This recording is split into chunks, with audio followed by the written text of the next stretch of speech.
The royal family is often described as the firm, and much like any company, there are many people involved in running it. But what exactly is the firm, and how is it all run? In their unprecedented interview with Oprah Winfrey, Meghan kept referring to the firm.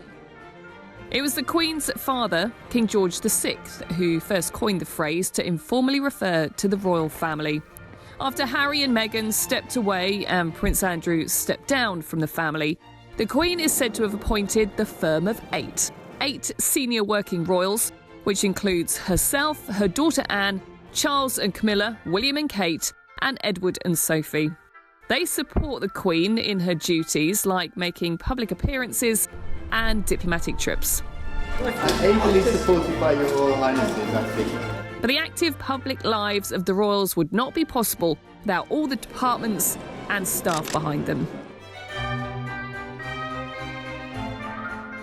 Good morning, Your Majesty. Welcome back to the Abbey. Each senior working royal and their partner have their own household made up of staff and departments. There are literally thousands of people working away behind the scenes to make sure that everything runs smoothly, and the senior royals certainly depend on them so they can carry out their official duties. The households are typically named after buildings that they run from. So Charles and Camilla's is Clarence House, and William and Kate's is Kensington Palace. There is a strict hierarchy and all kinds of departments, from HR to the Privy Office, and within it lots of different roles, from chefs to the Lord Chamberlain. The Queen's household is the largest and has an overarching advisory role to the other households. So how is it all run?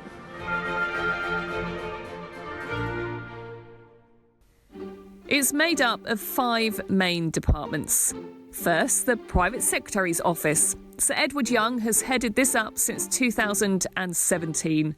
As the Queen's Private Secretary, he is the main channel of communication between Her Majesty and the government. He's in charge of her official programme and on a daily basis advises her on a whole range of matters, so he is incredibly important. And other senior royals also have private secretaries who carry out similar responsibilities. It is with great pleasure that I welcome you all here tonight. The Private Secretary also organises royal speeches, correspondence and official presence for the public. The Privy Purse and Treasurer's Office includes typical departments found in a business like HR, IT and finance. The Keeper of the Privy Purse and Treasurer's Office is Sir Michael Stevens. Next is the Master of the Households Department. Their remit is strictly entertainment, hospitality, housekeeping and catering, so includes florists and furniture upholsterers.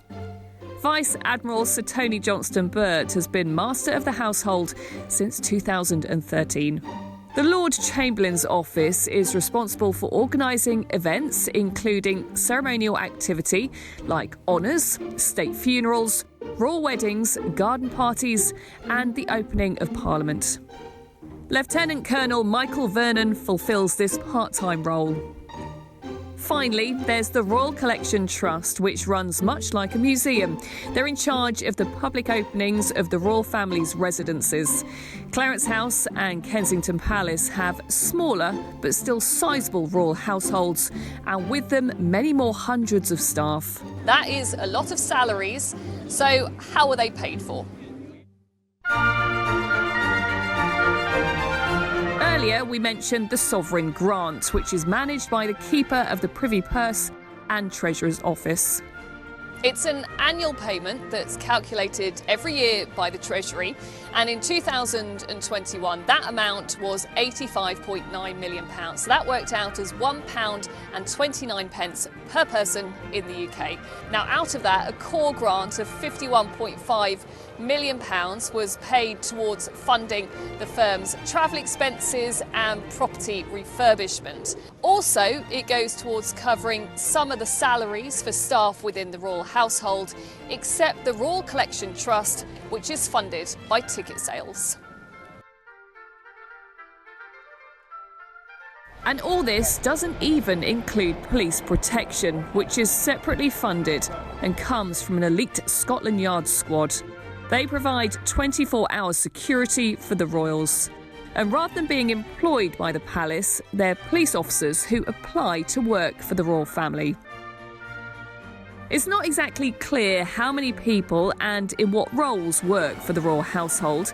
There isn't a comprehensive list publicly available, with the exception of the Royal Collection Trust, which is published annually. A quick look at the palace's vacancies, though, and you can see some of the jobs that are on offer. For example, a gardener at Windsor Castle, or an executive assistant to the master of the household at Buckingham Palace. So it shows that running the firm is far from a simple business.